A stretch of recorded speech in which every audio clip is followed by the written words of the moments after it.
امتناع قادیانیت ordinance. اس video میں ہم جانیں گے 1984 میں کون سے قانون کے لیے تحریک چلائی گئی، 1984 کے قانون کا نفاذ کیسے ہوتا ہے، 1984 کے قانون کے مقاصد کیا ہیں۔ سوال نمبر 1، آئین کسے کہتے ہیں؟ جواب، آئین ایک ایسا سیاسی ڈھانچہ ہے جس کے مطابق ریاست کا نظام چلایا جاتا ہے۔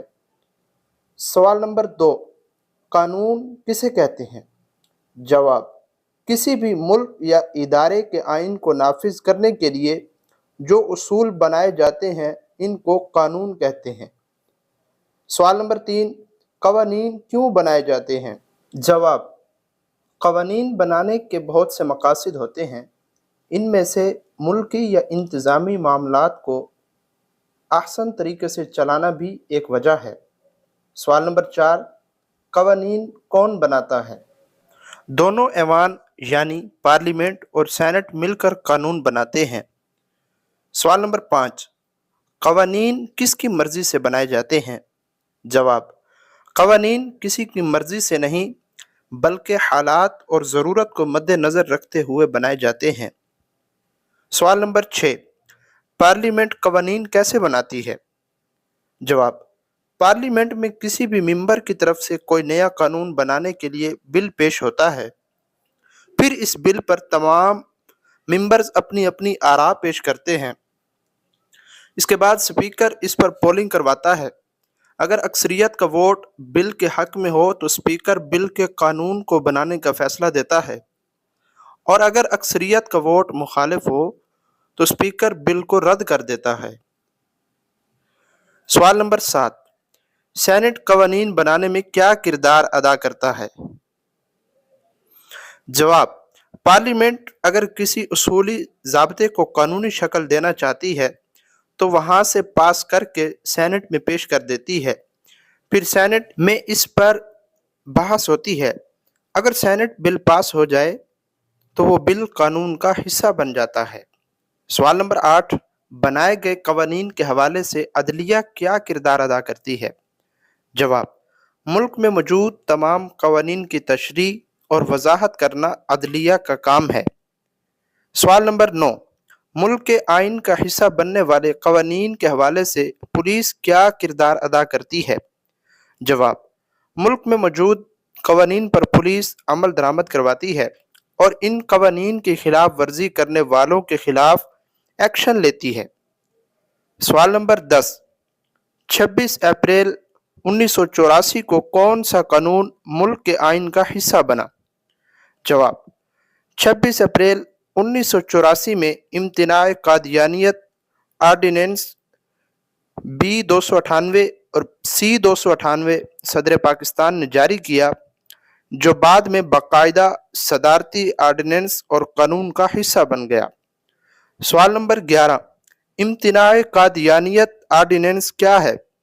جواب، یہ ایک قانون ہے جو کہ قادیانیوں کو مسلمانوں کی شناخت استعمال کرنے سے روکتا ہے، جو مسلمانوں کے دینی حقوق کا تحفظ کرتا ہے اور قادیانیوں کو اسلام کے نام پر سادہ لوح مسلمانوں کو دھوکہ دینے اور اسلام، شعائر اسلام اور اسلامی مقدس شخصیات کی توہین کرنے اور مسلمانوں کے جذبات مجروح کرنے سے روکتا ہے۔ سوال نمبر 12، B-298 اور C-298 کی تعریف کیا ہے؟ جواب، B-298 کی تعریف، اس قانون کے تحت قادیانی شعائر اسلام اور اسلامی مقدس ہستیوں کے القابات کا استعمال نہیں کر سکتے۔ صحابی، خلیفۃ المسلمین، امہات المؤمنین جیسے الفاظ مرزا قادیانی کے ماننے والوں کے لیے استعمال نہیں کر سکتے۔ C-298 کی تعریف، اس قانون کے تحت قادیانی خود کو مسلمان نہیں کہہ سکتے، اپنے مذہب کی تبلیغ و اشاعت نہیں کر سکتے اور اپنی عبادت گاہ کی مسجد کی طرز پر تعمیر یا تشہیر نہیں کر سکتے اور اپنی عبادت کے لیے بلانے والے طریقے کو اذان نہیں کہہ سکتے جس سے مسلمانوں کے احساسات مجروح ہوں۔ سوال نمبر 13، B-298 کس وقت لاگو ہوتا ہے؟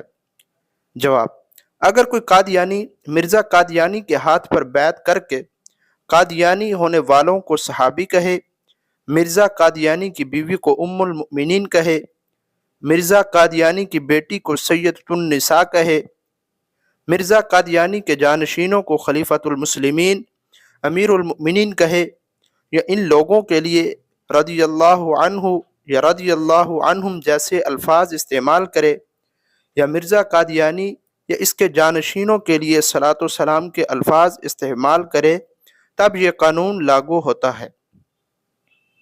سوال نمبر 14، سی 298 کس وقت لاگو ہوتا ہے؟